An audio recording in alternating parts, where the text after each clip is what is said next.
নমস্কার বন্ধুরা, রোমার রান্নাঘরে সকলকে স্বাগত জানিয়ে শুরু করছি আজকের পর্ব। আজ চলে এসেছি সম্পূর্ণ নিরামিষ দই পটলের রেসিপি নিয়ে। যে কোনো নিরামিষ দিনে তোমরা এই রেসিপিটি বানিয়ে নিতে পারো। গরম ভাতের সাথে তো ভালো লাগবেই, এছাড়া লুচি, পরোটা, রুটি, ফ্রাইড রাইস আর পোলাওয়ের সাথেও ভালো লাগবে। রান্নার পাশাপাশি আমি শেয়ার করেছি কি করে এত সুন্দর ডিজাইন করে পটল কেটে কিভাবে দই পটল বানাই তার রেসিপিটা। এই রান্নাটা দেখতে যতটা সুন্দর হয়, খেতেও ততটাই টেস্টি হয়ে থাকে। চলো দেখে নেওয়া যাক আজকের এই রেসিপিটা। দই পটল বানানোর জন্য পটল নিয়েছি, আর প্রথমে এইভাবে ছুরির সাহায্যে পটলের খোসাগুলো ছাড়িয়ে নেব। পটলের উপরের পাতলা সবুজ ছালটাকে ছুরির সাহায্যে ঠিক এইভাবে ছুলে নেব। এইভাবে উপরের পাতলা ছালটা ছুলে নিয়ে রান্না করলে পটলের গন্ধটা বেশ ভালো লাগে।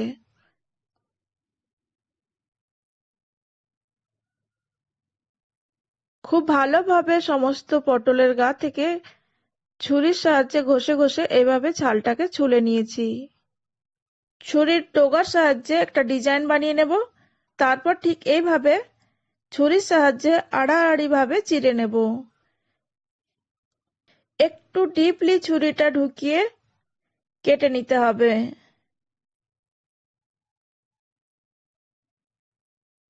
দেখো ঠিক এইভাবে।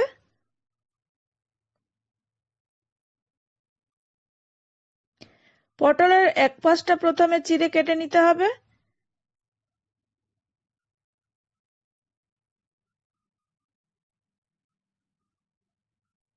তারপর অন্য সাইডটাও আড়াআড়ি ভাবে চিড়ে নিয়ে কেটে নিতে হবে। চেষ্টা করতে হবে সমান দূরত্ব রেখে আড়াআড়ি ভাবে পটলগুলো ডিজাইন বানিয়ে নিতে।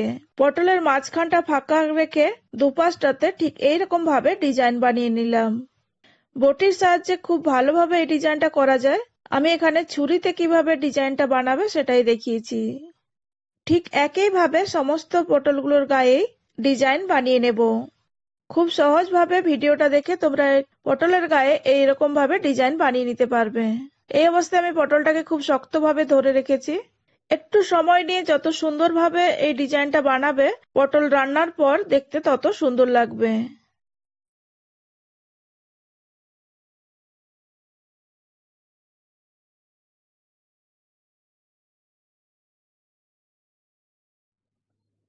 সমস্ত পটলগুলোর গায়ে ডিজাইন বানিয়ে ধুয়ে নিয়েছি। এবার পটলগুলোর মধ্যে দিয়ে দিচ্ছি অল্প পরিমাণে হলুদ গুঁড়ো, আর দিচ্ছি 1/2 চামচ মতো লবণ। লবণ আর হলুদটাকে পটলের গায়ে মাখিয়ে নেব। একটু ঘষে ঘষে লবণটাকে মাখিয়ে নিতে হবে। পটলের মধ্যে লবণটা ভালোভাবে ঢুকলে তবেই পটলগুলো রান্না করার পর টেস্ট লাগবে। এইভাবে পটলের গায়ে লবণ হলুদ মাখিয়ে মিনিট 10 রেখে দেব। যেহেতু পটলের গাটা চিড়ে ডিজাইন বানিয়েছি, এতে করে লবণটা খুব ভালোভাবে ভিতরে ঢুকে যাবে আর পটলের টেস্টটাও বাড়িয়ে দেবে।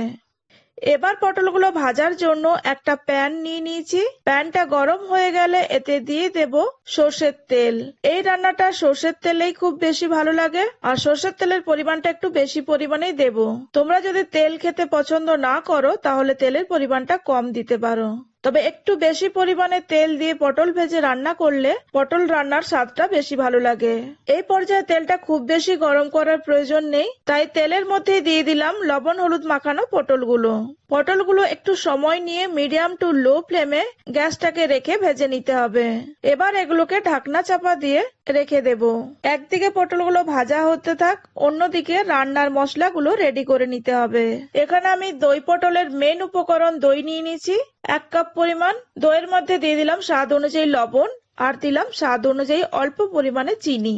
লবণ আর চিনিটা ভালোভাবে দইয়ের সাথে মিশিয়ে নেব। দইটা একটু ফেটিয়ে নেব।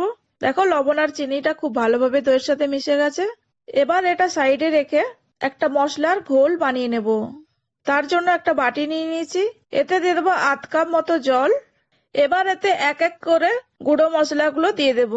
প্রথমে দেব 1 চামচ হলুদ গুঁড়ো, 1 চামচ লাল লঙ্কার গুঁড়ো, 1 চামচ জিরা গুঁড়ো, আর দেব 1 চামচ ধনের গুঁড়ো, আর 1 চামচ গরম মশলার গুঁড়ো। এবার সমস্ত গুঁড়ো মশলাগুলো জলের সাথে মিশিয়ে একটা মশলার ঘোল বানিয়ে নেব। এখানে আমি 15 থেকে 16টা কাজু জলে ভিজিয়ে রেখেছিলাম। এগুলো অল্প পরিমাণে জল দিয়ে একটা মিহি পেস্ট বানিয়ে নেব। কাজুরও পেস্ট বানিয়ে নিয়েছি আর নিয়েছি আদা কাঁচা লঙ্কার পেস্ট 2 চামচ মতো। রান্নার জন্য মশলা রেডি করে নিয়েছি। এবার পটলগুলো দেখবো ঢাকা খুলে নিয়ে। পটলগুলো একবার উল্টিয়ে নেব। দেখো পটলগুলো অনেকটা নরম হয়েছে। সমস্ত পটলগুলো উল্টিয়ে নিয়ে চিপে চিপে পটলের গা থেকে জল বের করে নেব। পটল থেকে এইভাবে চিপে জলটা বের করে দিলে পটলগুলো খুব তাড়াতাড়ি ভাজা হয়ে যাবে আর পটলের ডিজাইনটা খুব সুন্দরভাবে বোঝা যাবে। পটলের মাঝখানটা চিপলে দেখবে পটল থেকে অনেক জল বেরিয়ে আসছে। এই পর্যায়ে গ্যাসের ফ্লেমটা হাই ফ্লেমে রেখেছি, কারণ পটল থেকে যে জলটা বেরিয়েছে সেটা শুকনো করে নিতে হবে। এই পর্যায়ে পটলগুলো বারবার নাড়াচাড়া করতে হবে, তাছাড়া পটলগুলো পুড়ে যাবে।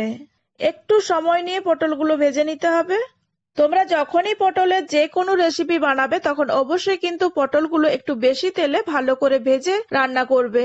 এতে পটল রান্নার স্বাদটা কিন্তু অনেকটাই বেড়ে যায়। উল্টে পাল্টে পটলগুলো ভেজে নিয়েছি। দেখো পটলগুলো ভাজা হয়ে গেছে আর পটল থেকে যে জলটা বেরিয়েছিল সেটাও শুকিয়ে গেছে। এবার ভাজা পটলগুলো একটা প্লেটে উঠিয়ে রাখবো। দেখো দেখতে কত সুন্দর লাগছে।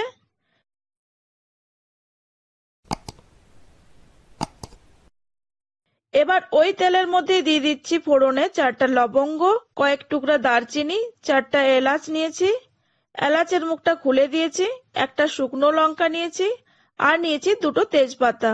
মশলার থেকে সুন্দর গন্ধ বেরোতে শুরু করলে এর মধ্যে দিয়ে দিচ্ছি 1/4 চামচ হিং। হিং সহ মশলাগুলো ভাজা হয়ে গেলে এই গরম তেলের মধ্যে দিয়ে দিচ্ছি আগে থেকে বানিয়ে রাখা গুঁড়ো মশলার লিকুইডটা। এবার এতে আদা কাঁচা লঙ্কা বাটাটা দিয়ে দিলাম। নাড়াচাড়া করে ফুটিয়ে নেব। ঝোলটা একটু ফুটে উঠলে এবার এর মধ্যে ভেজে রাখা পটলগুলো দিয়ে দেব।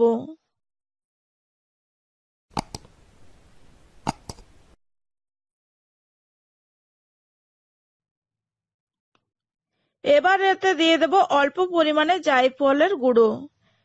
এইভাবে গ্রেটারের সাহায্যে অল্প একটু জায়ফলের গুঁড়ো দিয়ে দিলাম। জায়ফলের গুঁড়ো দিলেও নিরামিষ রান্নার স্বাদটা বেড়ে যায়। এবার গ্যাসের ফ্লেমটা লোতে রেখে আগে থেকে চিনি আর লবণ মিশিয়ে রাখা দইটা দিলাম। এই রান্নাটায় আলাদা করে আর জল ইউজ করব না। রান্নার শেষ পর্যায়ে অবশ্যই তোমরা লবণটা টেস্ট করে নেবে। দইটা মিশিয়ে নিয়ে এতে দিয়ে দেব কাজু বাটাটা। রান্নার একদম শেষের পর্যায়ে কাজু বাটাটা দিতে হবে, কারণ কাজু বাটাটা দিলেই গ্রেভিটা গাঢ় হয়ে যাবে। নাড়াচাড়া করে কাজু বাটাটা পটলের সাথে মাখিয়ে নেব। পটলটা যতক্ষণ না তেল ছাড়ছে ততক্ষণ এটাকে রান্না করব। দেখো 2 থেকে 3 মিনিটের মধ্যেই তেল ছাড়তে শুরু করেছে। এবার এতে 1 চামচ ঘি মিশিয়ে নেব। আর এই পর্যায়ে দেখো গ্রেভিটা একদম মাখা মাখা হয়ে গেছে। তোমরা যদি ঝোল পছন্দ করো তাহলে অল্প পরিমাণে গরম জল মিশিয়ে গ্রেভিটা বাড়িয়ে নিতে পারো। তৈরি হয়ে গেছে দই পটল। গরম ভাতের সাথে বা রুটি পরোটার সাথেও খেতে কিন্তু এটা ভীষণ ভালো লাগে। এছাড়া নিরামিষ দিনে এই রেসিপিটা পোলাও আর ফ্রাইড রাইসের সাথেও তোমরা পরিবেশন করতে পারো। রেসিপিটা কেমন লাগলো অবশ্যই জানাবে। বাড়িতে অবশ্যই একবার বানিয়ে দেখতে পারো। দেখো রান্নাটা দেখতে কত সুন্দর হয়েছে। রান্নাটা দেখতে যত সুন্দর হয়েছে খেতেও কিন্তু ততটাই টেস্টি লাগে। আর আমার চ্যানেলে নতুন বন্ধু হয়ে থাকলে চ্যানেলটা সাবস্ক্রাইব করে পাশে থাকার অনুরোধ রইল। পাশে থাকা বেল বাটনটা অবশ্যই প্রেস করে দেবে। আমি যখনই ভিডিও দেব সবার আগে তোমাদের কাছে নোটিফিকেশন যাবে। আজকের মতো আসি। ভালো থাকো, সুস্থ থাকো।